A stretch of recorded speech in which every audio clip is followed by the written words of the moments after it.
All right, so a little bit of After Dark. Podcasts are all done.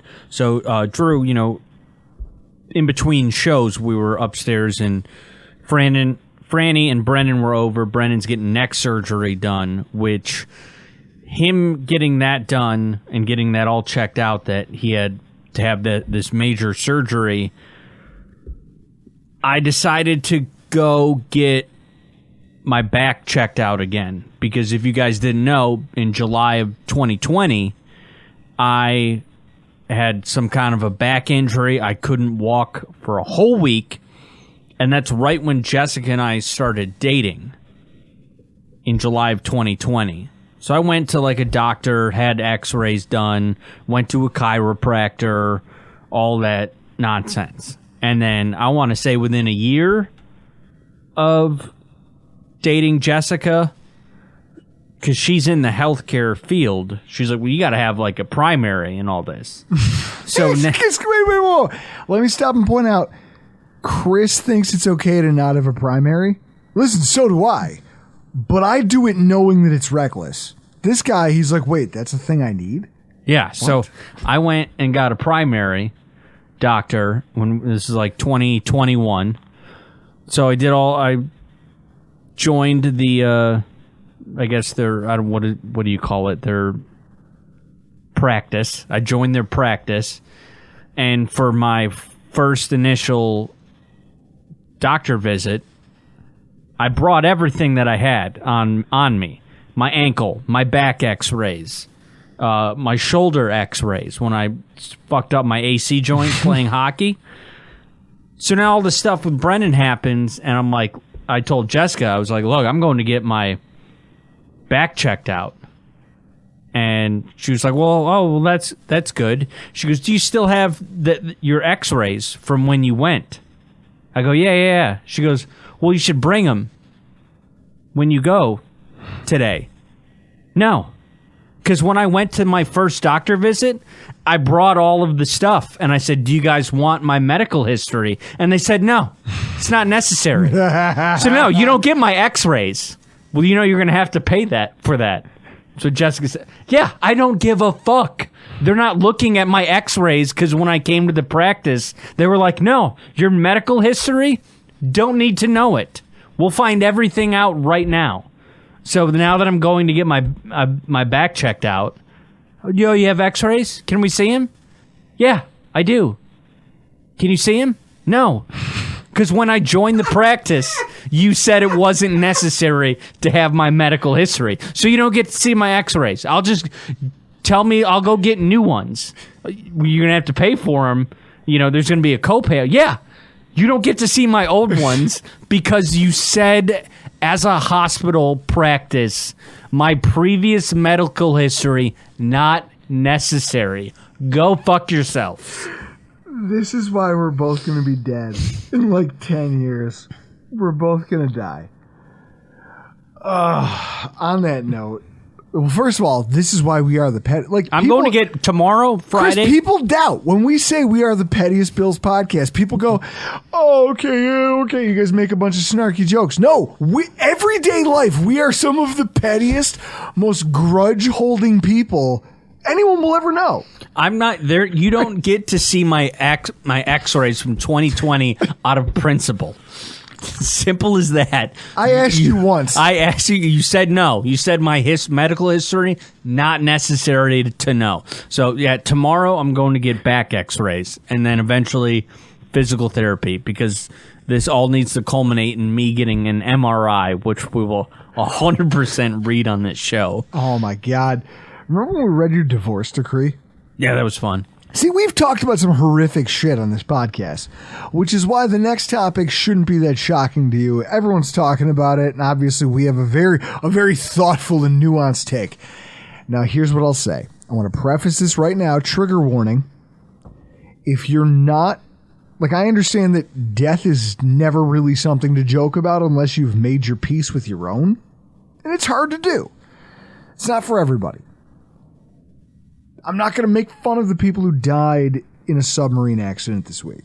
Instead, what I want to do is I want to have a broader conversation about it, but unfortunately, we have to talk about the thing itself in order to get there. So with that in mind, I mean, turn it off now. If you're not comfortable with the conversation, now is your chance. In fact, Chris, I'm going to give them a long pause while I sip this cocktail. Hey, thank you for making me another old-fashioned, sir. That's what we do here. I will, while we have people shut this off, I will tell you, I'm 100% out on peasant ice. I'm like, I am now. Peasant ice. I now have. I'm like, I'll put water in the cooler. If it's not his cocktail ice, folks, well, it's not he just doesn't want it. Not just that. Like, what's in the old fashions right now? The cube, the solid 2x2x2 cube that I do.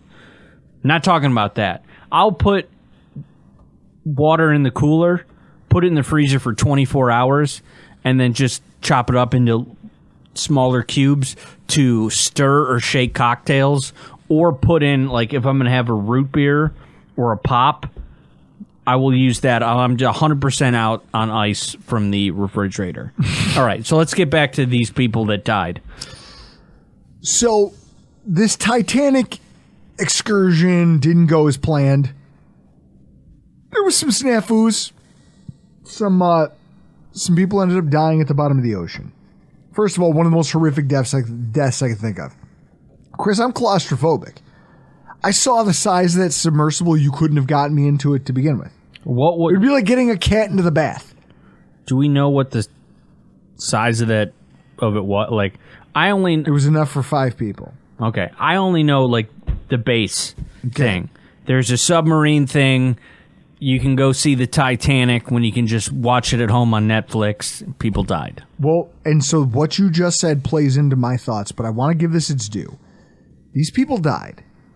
They got into a submersible. They tried to do a once-in-a-lifetime thing and ran into engineering problems. Like Jim Cameron, the guy who went to the Marianas Trench, said today on CNN that not only he, but other members of the submersible vehicle community had reached out to this organization and said, listen, you don't have the proper certifications. You haven't tested this vehicle enough. This thing is not safe. Don't do this. And the company did it anyway. So, Chris, that's hubris, isn't it? Yeah. And what happens to most people? Like, how many when I exhibit hubris, almost every time I get bit in the ass. It sucks that it costs people their lives.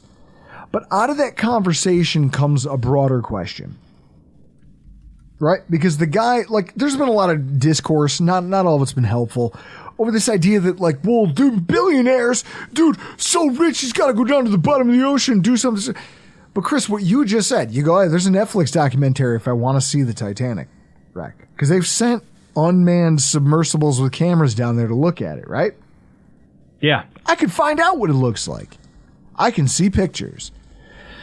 There's a poster, right? Like they call them demotivational posters. I'm a huge fan of them.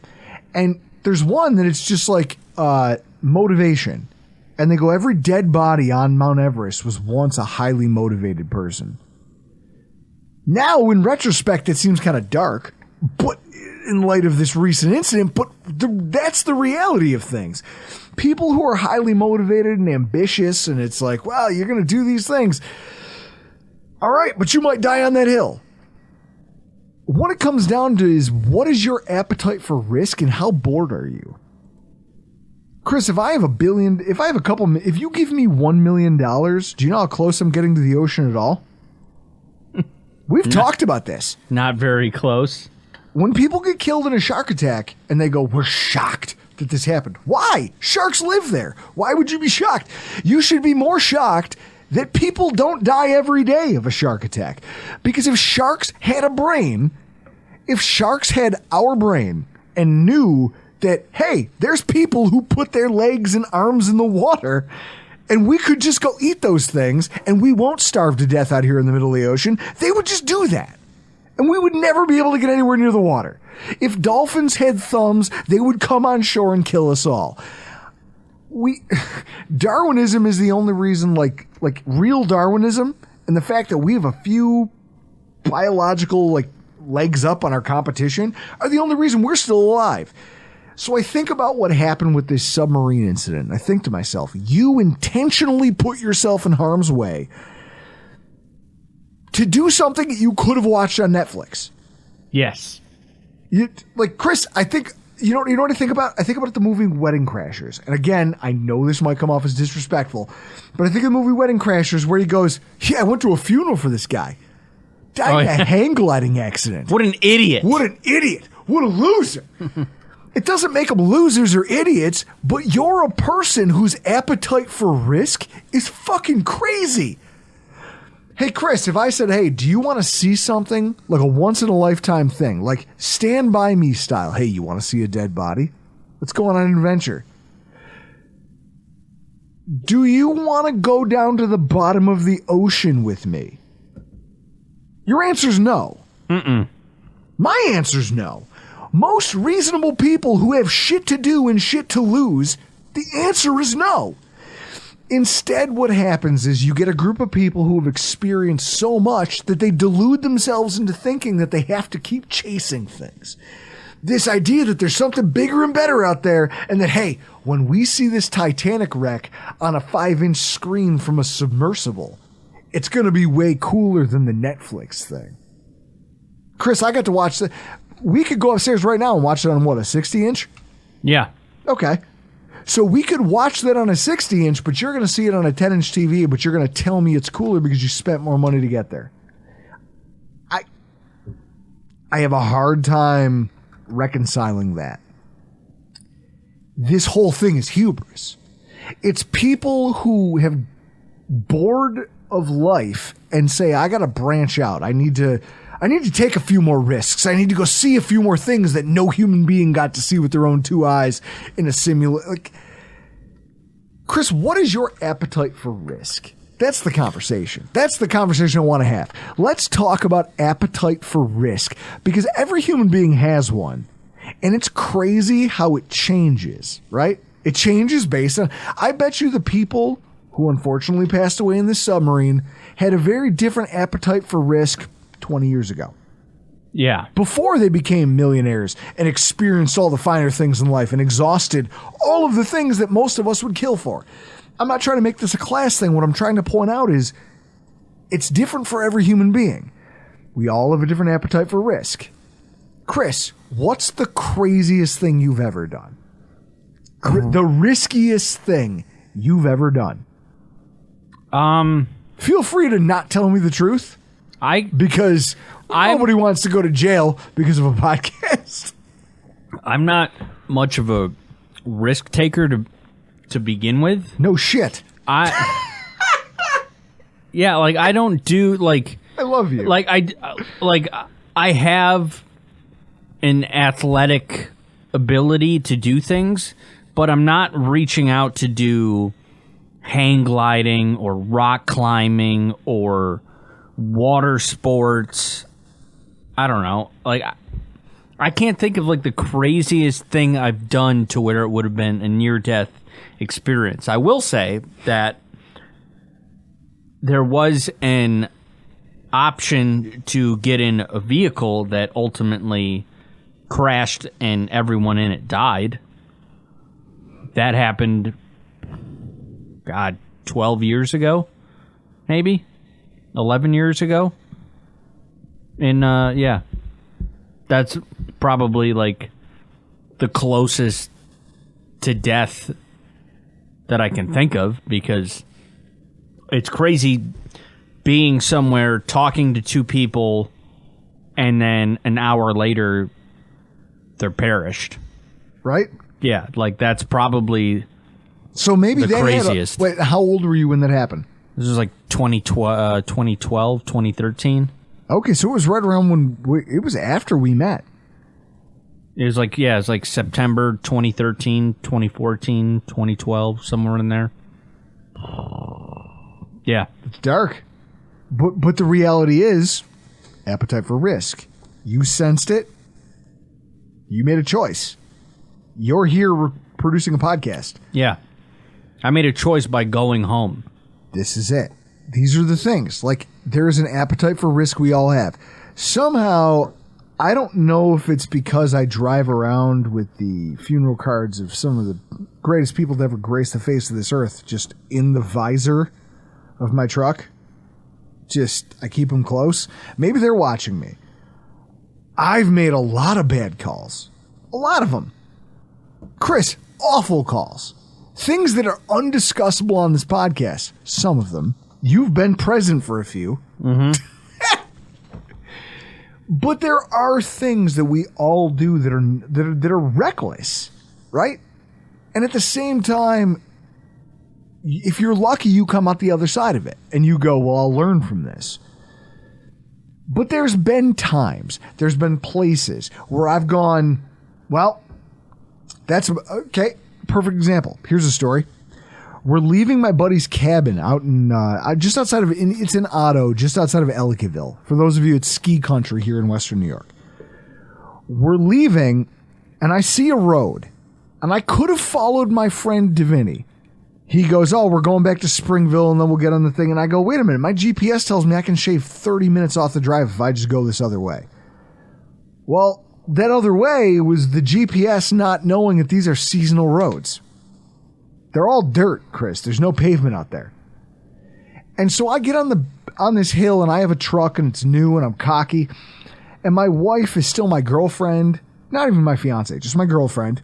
And we're driving around these back roads. And it's single car width.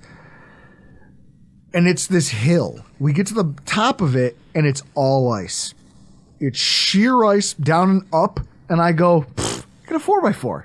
Fuck it, I'll throw it in 4 low. And we take it. And I come up the other side, and I go, see, I'm great. And we get to the other side, and it's this hill, Chris, that's all ice. And it's a snake, like an S-turn with this deep ditch on, like a ditch deep enough to swallow my truck. We're both sitting here looking down it, and she goes, "I'll get out and walk to the bottom and wait for you to drive down there."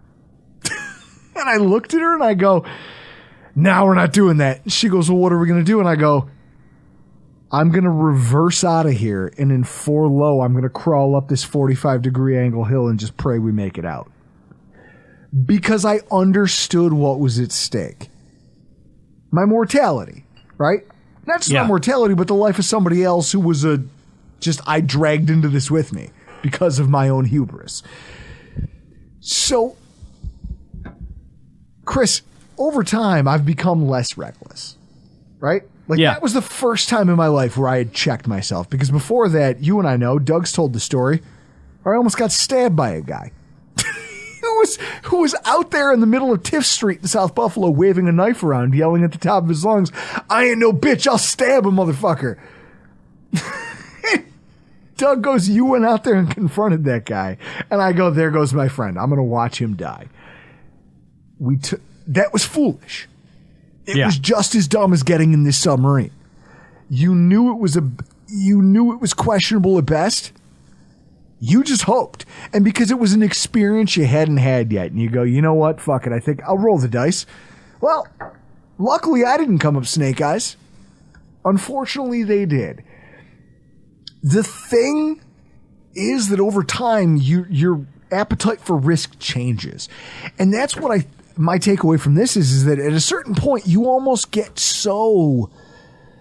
I don't know what it is about wealthy people, but it's like you have weird appetites. Think about all the people who got arrested on Epstein's Island. Or that were linked to Epstein's Island. Allegedly. We have to say that so we don't get sued. Allegedly, there was an island...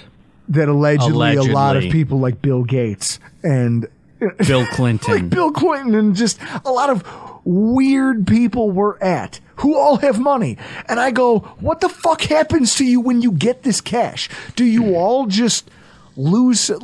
Is it that you've exhausted normal things and you now need to push the envelope? Because I'll tell you, I know what that feels like. I've taken things with my own mortality as far as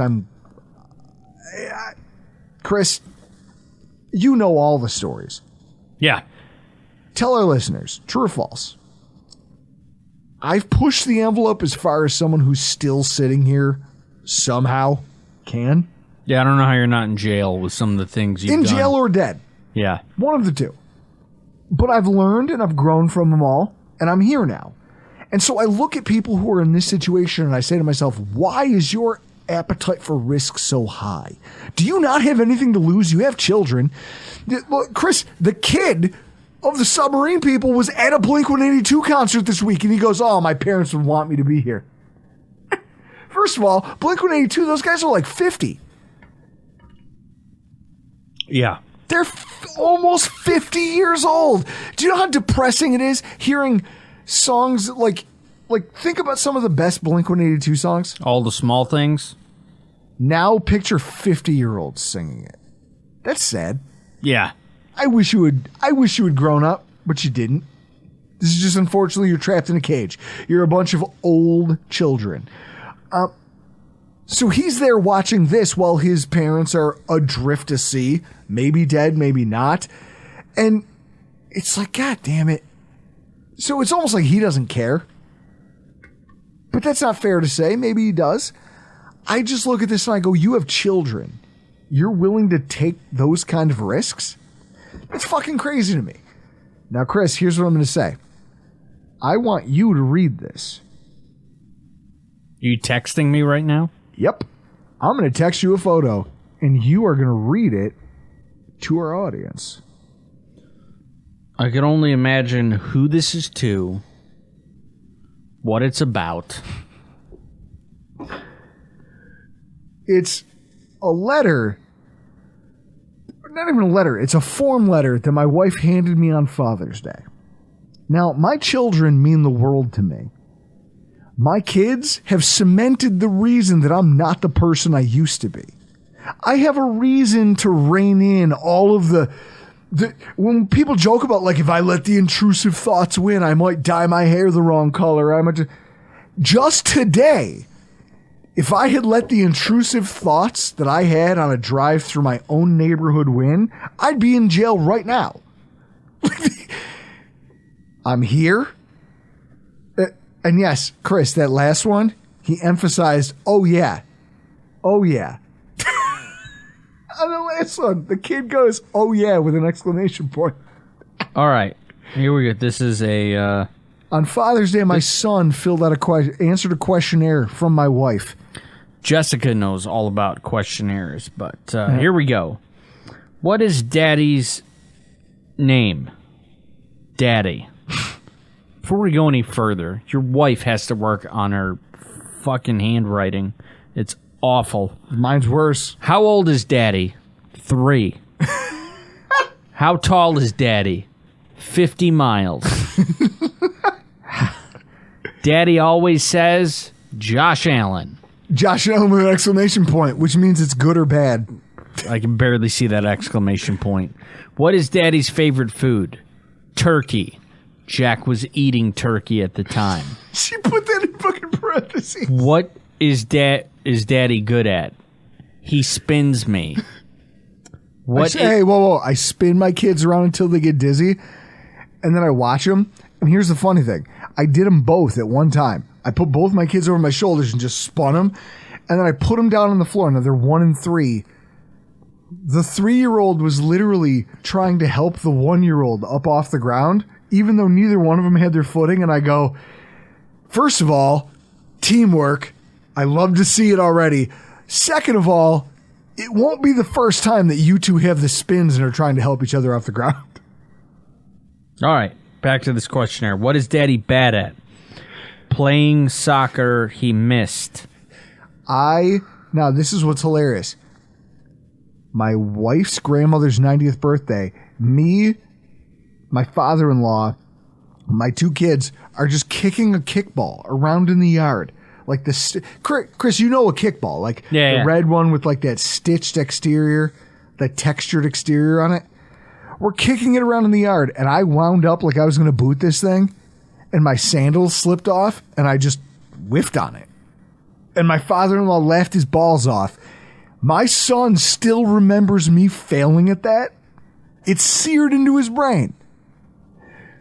Also, I'm happy he hasn't seen any of my softball games this year. Because otherwise that would be... All right, back to this questionnaire. We got 2 left. What does Daddy like to do? I can't read this one, and I'm just going to read what I think it says. Throw a ball up tight. Throw a ball up high. I throw footballs in the air trying to hope he'll catch them. He doesn't. No. The best thing about Daddy is... He drinks beer. Drinks beer. Don't know what that is. He drinks beer. He really drinks beer, Mom. That's the best thing about Daddy. Can we end on this? Guys, let me say this. I that right there is my reason not to risk anything anymore. That kid thinks that I hung the moon, that I drink beer, and that I suck at kickball. But guess what? He's the reason I don't risk anything. I feel like we all need to come back to earth and stop having these grandiose ideas of what we think. Like, oh, well, life's not complete if I don't experience all this shit. Sometimes I don't need to. I can watch pictures of that. I can see this thing. I don't need to go in the ocean. I'm definitely not going in the fucking forest because guess what? That's where you get mauled. Bears live there. You know what happens if I come across a bear? Like, you're talking to a lifelong Boy Scout who I'm certified in wilderness survival. Which is why I don't want to go out there. Because I don't want to end up in a survival situation. I'd rather stay near civilization and wait for the problems to find me. I don't seek the trouble out. I just wish more people had a better appetite for risk. All right, can we end on this? Sure. All right, hold on. Here we go. Open it. Is that the thumbnail? Oh, my God. Is that the thumbnail for the show? Yes. There we go. I'm sorry, guys. Folks, that's it. We're done. After Dark.